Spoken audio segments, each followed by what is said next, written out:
वैसे एक और टॉपिक लेके आज आपके लिए आए हैं पीएच स्केल का इंट्रोडक्शन। और अगर आयोनिक इक्विलिब्रियम का ट्रेंड देखें तो इससे दो ही टॉपिक हैं जिससे क्वेश्चन बार बार आए, पीएच के इंट्रोडक्शन पार्ट से और सॉल्युबिलिटी प्रोडक्ट से। तो पीएच को समझने से पहले कुछ बातें करेंगे वाटर के बारे में। तो पानी का मतलब क्या है भाई? पानी एक वीक इलेक्ट्रोलाइट है, एम्फोटेरिक है, जो H+ और OH- आयन का इक्वल अमाउंट देता है। तो किसी भी नंबर का तुम pH निकाल सकते हो, ऐसा नहीं कि सिर्फ pH निकलता है, किसी भी नंबर का P निकल सकता है। P का मतलब है पोटेंट ऑफ दैट वैल्यू। तो ये दोनों हमारे पानी के लिए इक्विलिब्रियम लॉ है। H डोमिनेट करेगा तो pH कम हो जाएगा, यानी H बढ़ गया या pH कम हो गया तो एसिडिक, OH बढ़ गया या POH घट गया तो बेसिक। तो ये ध्यान रखना है कि डाइल्यूशन करने पे pH बढ़ और घट सकती है, डिपेंड करता है कि हम न्यूट्रल पॉइंट के आगे हैं या न्यूट्रल पॉइंट के पीछे हैं। टेम्परेचर को बढ़ाने पे स्केल श्रिंक करती है और टेम्परेचर को घटाने से स्केल एक्सपैंड करती है। तो बेसिक क्वेश्चन पे फोकस करो बच्चों, नीट एग्जाम कभी डिफिकल्ट क्वेश्चन नहीं पूछता है। आयोनिक इक्विलिब्रियम से जितने बच्चे डरते हैं, नीट एग्जाम डिफिकल्ट क्वेश्चन पूछता ही नहीं है आयोनिक इक्विलिब्रियम। हेलो बच्चों, क्या हाल चाल है आपके? उम्मीद करता हूं आप सब बहुत बढ़िया से हैं और नीट एग्जाम की तैयारी में चार चांद लगा रहे होंगे। उसी तैयारी को और ज्यादा मजबूत बनाने के लिए हम आपके लिए ये सीरीज लेके आए हैं infinity learn by Shri Chaitanya की तरफ से। इस सीरीज में हम लोग उन छठे हुए टॉपिकों को, उन छठे हुए गुंडुओं को देख रहे हैं जो नीट एग्जाम में पूछे जाने के सबसे ज्यादा चांसेस हैं, सबसे ज्यादा प्रोबेबिलिटी है कि क्वेश्चन इससे आ सकता है या क्वेश्चन इस टॉपिक से आ सकता है, या ये वो टॉपिक है जो बच्चा अगर नहीं समझता है तो कहीं ना कहीं वो लड़खड़ाता रहता है पूरी जर्नी में, या बच्चे को इन टॉपिकों में दिक्कत आती है। वैसे एक और टॉपिक लेके आज आपके लिए आए हैं पीएच स्केल का इंट्रोडक्शन। पीएच स्केल के क्वेश्चन तो भैया बहुतों ने किए हैं, आयोनिक इक्विलिब्रियम से बहुत बच्चे डरते हैं। तो इसमें हम क्या करेंगे, इसमें हम पीएच स्केल का एक इंट्रोडक्शन लेंगे, एक बेसिक बात समझ लेंगे, ताकि आगे चल के जब आप weak acid, strong acid base, weak acid base, salt hydrolysis, buffer, इन सब में पीएच के क्वेश्चन करें तो भाई फंडामेंटल तो क्लियर हो ना, फंडामेंटल तो क्लियर हो। और अगर आयोनिक इक्विलिब्रियम का ट्रेंड देखें तो इससे दो ही टॉपिक हैं जिससे क्वेश्चन बार बार आए, पीएच के इंट्रोडक्शन पार्ट से और सॉल्युबिलिटी प्रोडक्ट से। बीच वाला जो buffer, weak acid, weak base part है ना, वो बहुत कम पूछा जाता है, ज्यादा पूछा जाता है सॉल्युबिलिटी प्रोडक्ट बेस्ड क्वेश्चन या पीएच का general introduction, general question, basic pH level question. तो पीएच को समझने से पहले कुछ बातें करेंगे वाटर के बारे में। भैया वाटर क्या होता है यार? पानी। क्या होता है पानी? जिसको हम पीते हैं। तो पानी का मतलब क्या है भाई? पानी एक वीक इलेक्ट्रोलाइट है, एम्फोटेरिक है, जो H+ और OH- आयन का इक्वल अमाउंट देता है। और अगर ये इक्विलिब्रियम में है तो इसके आयोनिक प्रोडक्ट को कहते हैं Kw = H+ concentration multiplied by OH- concentration, जो गिवन टेम्परेचर पे कांस्टेंट रहेगा। तो तुम्हें हमेशा इस बात को समझना है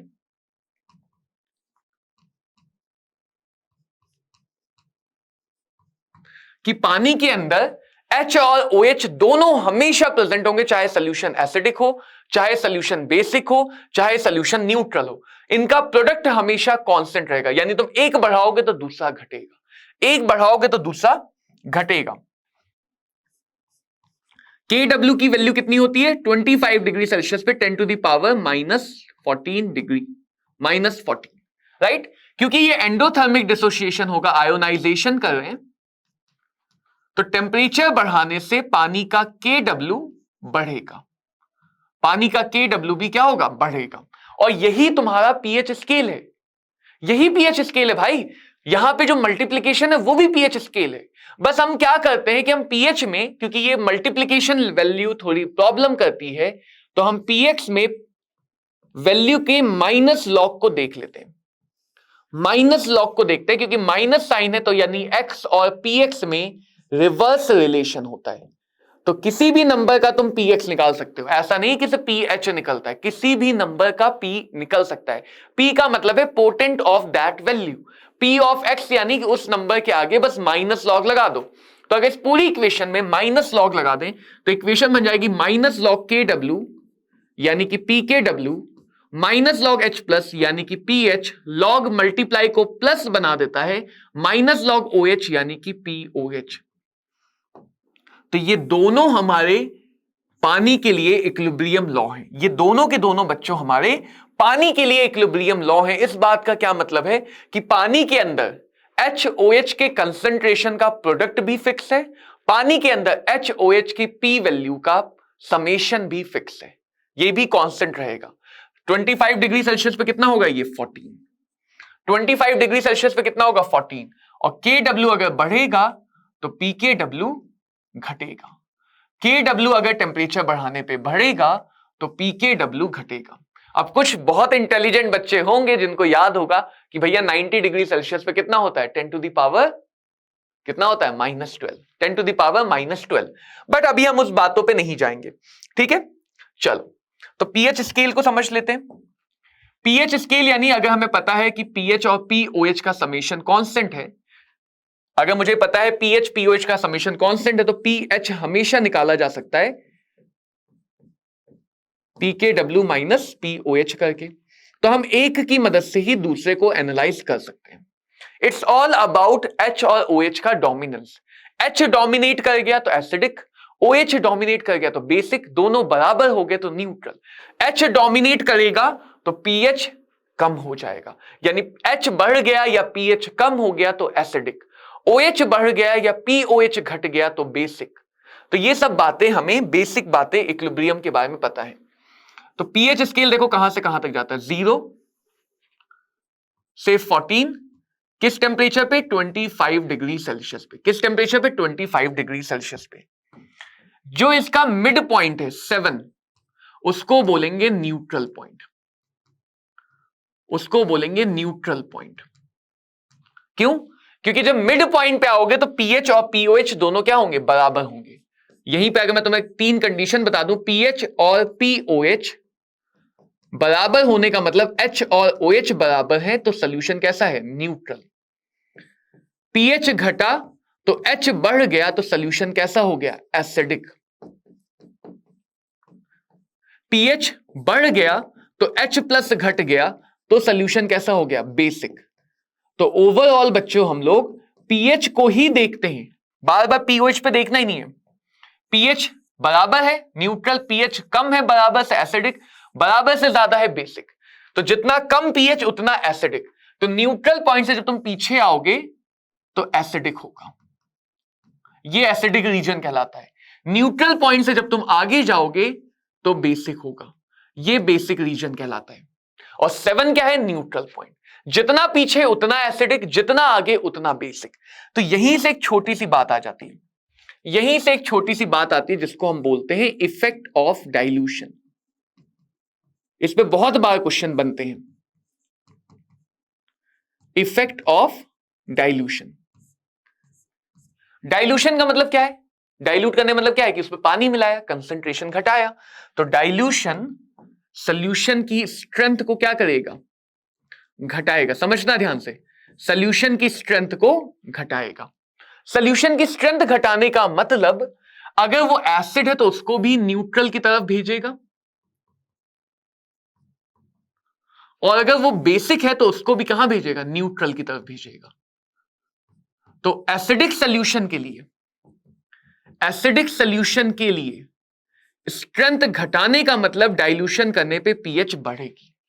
एसिडिक सॉल्यूशन की स्ट्रेंथ कब घटेगी, जब डाइल्यूशन करने पे पीएच बढ़ के 7 की तरफ जाए।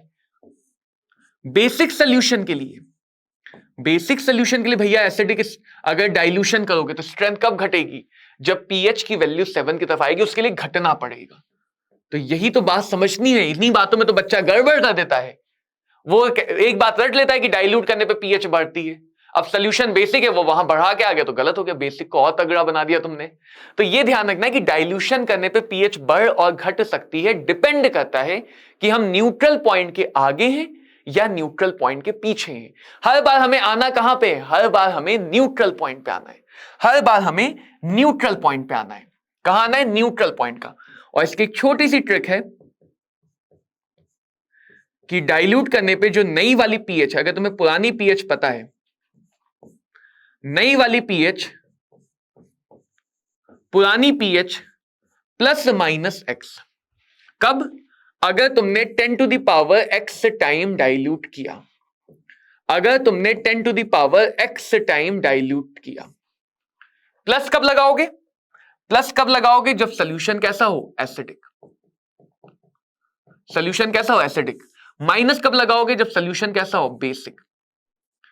क्योंकि एसिडिक में बढ़ेगी, बेसिक में घटेगी। एसिडिक में बढ़ेगी, बेसिक में घटेगी, दोनों किधर जाएंगे? 7। और 7 की तरफ जाने का मतलब, 7 की तरफ जाने का मतलब यू कैन नेवर क्रॉस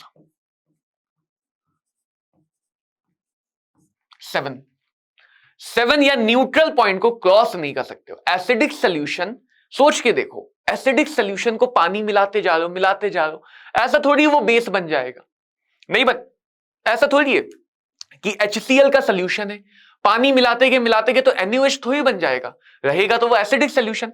तो किसी भी एसिडिक सोल्यूशन में कितना भी पानी मिला दो, उसकी pH 7 से ज्यादा नहीं हो सकती। अगर कभी ये फॉर्मूला लगा के 7 से ज्यादा आए तो ऑटोमेटिकली आंसर 6.99 कर देना, ऑटोमेटिकली आंसर 6.99 कर देना कि थोड़ा सा एसिडिक रह गया, थोड़ा सा। और अगर कभी मान लो इधर से आ रहे हो, आगे से, और अगर तुम 7 से पीछे चले गए तो ये भी नहीं हो सकता कि बेसिक सोल्यूशन को डाइल्यूट किया और pH 7 से कम एसिडिक हो गई। तो अगर इधर से तुम पीछे चले गए तो 7.01 कर देना। तो जब भी तुम क्रॉस कर रहे हो 7 को, जब भी तुम 7 को क्रॉस कर रहे हो, आंसर या तो 6.99 बताना या आंसर 7.01 बता देना। 6.99 या 7.01। देखो एक छोटा सा क्वेश्चन एक्सप्लेन कर देता हूं। pH इज इक्वल टू 4 है, इसको अगर मैं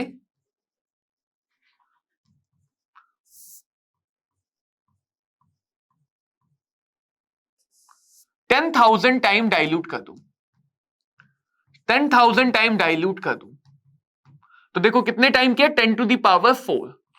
तो कैसा pH है? पहले ये सोचो, pH एसिडिक है, pH एसिडिक है 7 से कम, तो नई जो pH आनी है पुरानी प्लस कितने टाइम डाइल्यूट किया, तो कितनी आ गई? 8।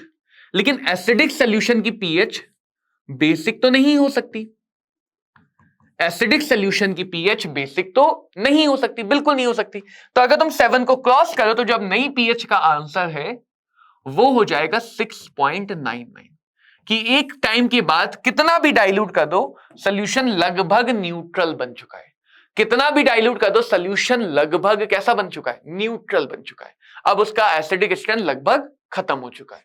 तो डाइल्यूशन करने का मतलब है न्यूट्रल की तरफ आना, डाइल्यूशन करने का मतलब है न्यूट्रल की तरफ आना। अब देखो ये सारी बातें हम कब करते हैं? 25 डिग्री सेल्सियस पे। अगर मैं टेम्परेचर बढ़ाता हूं तो pKw घटता है, राइट? टेम्परेचर बढ़ाने पे KW बढ़ेगा, pKw घटेगा। और अगर मैं टेम्परेचर को घटा दूं तो pKw बढ़ेगा। तो अब हम क्या समझ रहे हैं? डाइल्यूशन और टेम्परेचर ये दो इंट्रोडक्टरी इफेक्ट हैं कि अगर इसमें चेंज करें तो क्या होगा।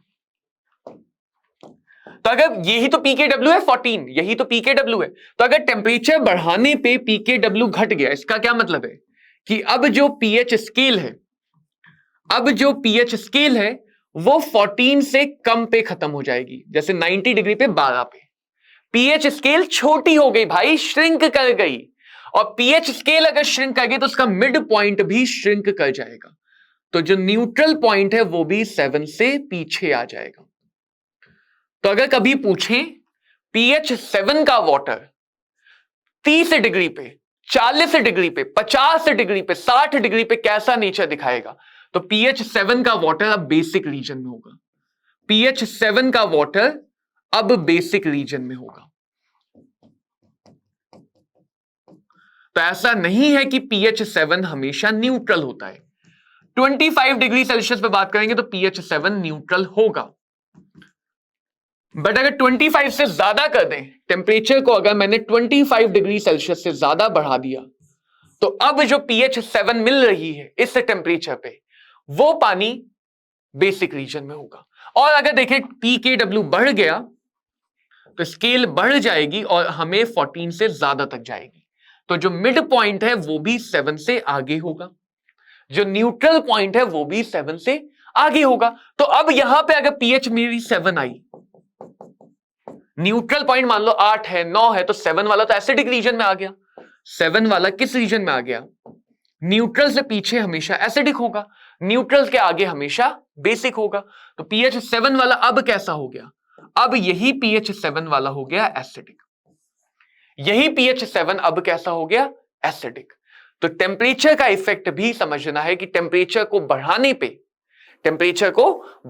पे स्केल श्रिंक करती है और टेम्परेचर को घटाने से स्केल एक्सपैंड करती है, फैल जाती है।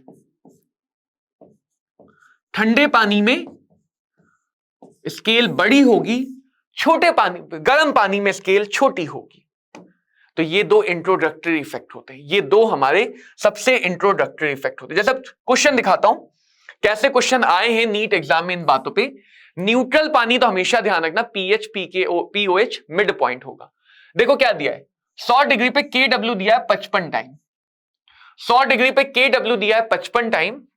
तो न्यूट्रल सोल्यूशन की पीएच कितनी होगी? न्यूट्रल सोल्यूशन की पीएच कितनी होगी? पहली बात मुझे देखो क्या पता चलता है, 100 डिग्री पे टेम्परेचर बढ़ाने पे, देखो पीछे, टेम्परेचर बढ़ाने पे न्यूट्रल 0.7 से कम है, टेम्परेचर बढ़ाने पे न्यूट्रल 0.7 से कम है। ये आंसर नहीं हो सकता, ये नहीं हो सकता, ये या ये होगा, ये या ये होगा। कितना कम है? 1.74। 7 से 1.74 माइनस कर दो, कितना आ जाएगा? या तो ऐसे करो, डिवाइड बाय 2 कर लो, नहीं तो देखो दूसरा तरीका समझो।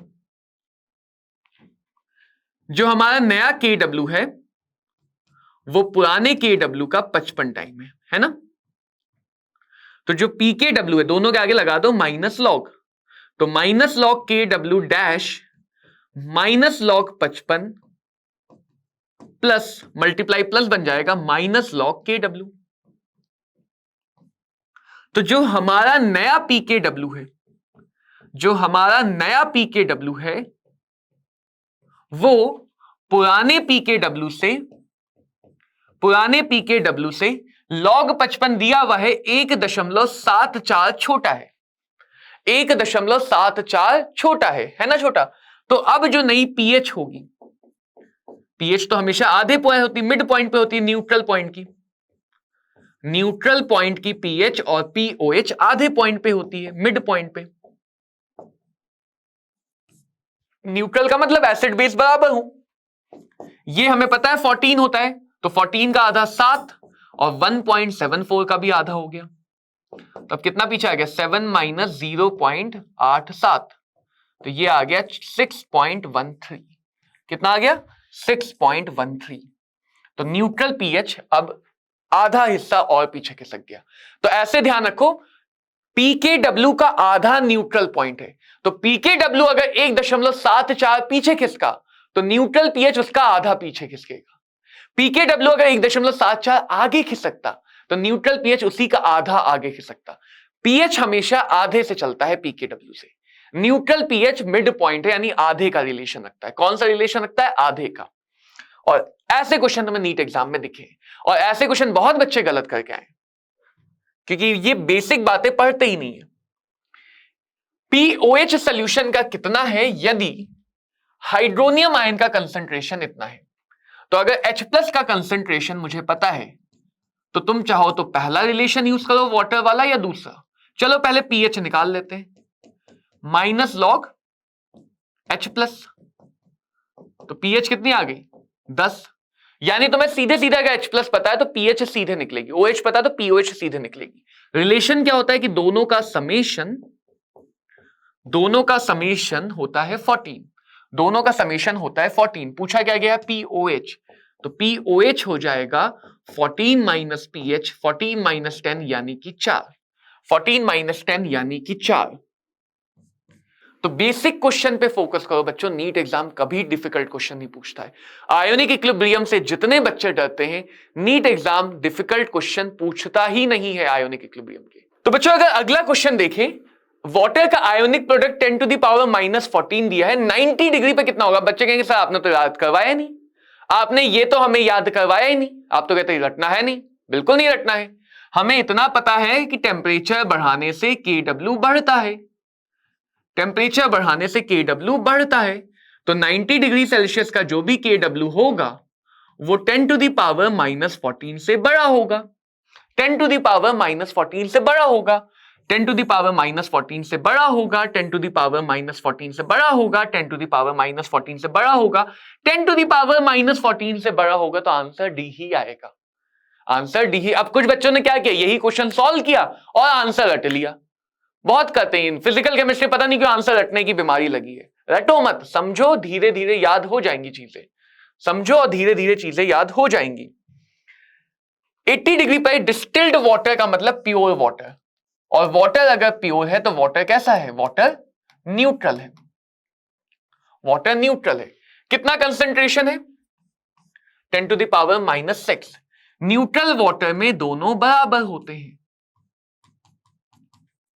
तो अगर KW पूछा गया तो KW हो जाएगा H+ मल्टीप्लाइड बाय OH-। अगर PKW पूछते तो वो हो जाता PH + POH।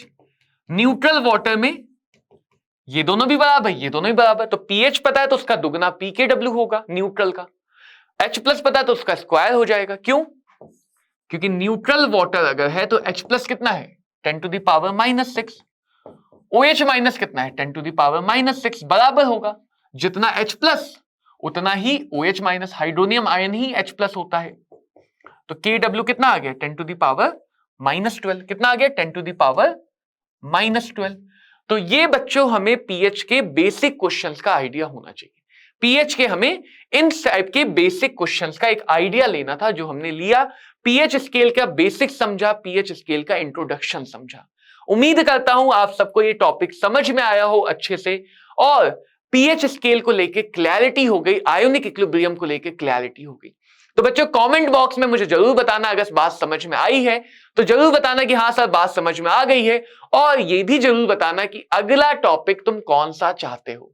तुम बच्चों की तरफ से कौन से टॉपिक की डिमांड है कि सर इस टॉपिक में बहुत दिक्कत आ रही है, ये एक बार अच्छे से हो जाए तो मजा आ जाए, या ये टॉपिक में बैकलॉग है, ये अटका पड़ा है और इसकी वजह से मैं आगे का काम समझ नहीं पा रहा हूं।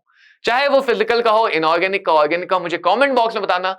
सेशन को लाइक करना। मिलते हैं बच्चों अगले सेशन में, तब तक ऐसे ही मन लगा के पढ़ते हो। Thank you very much.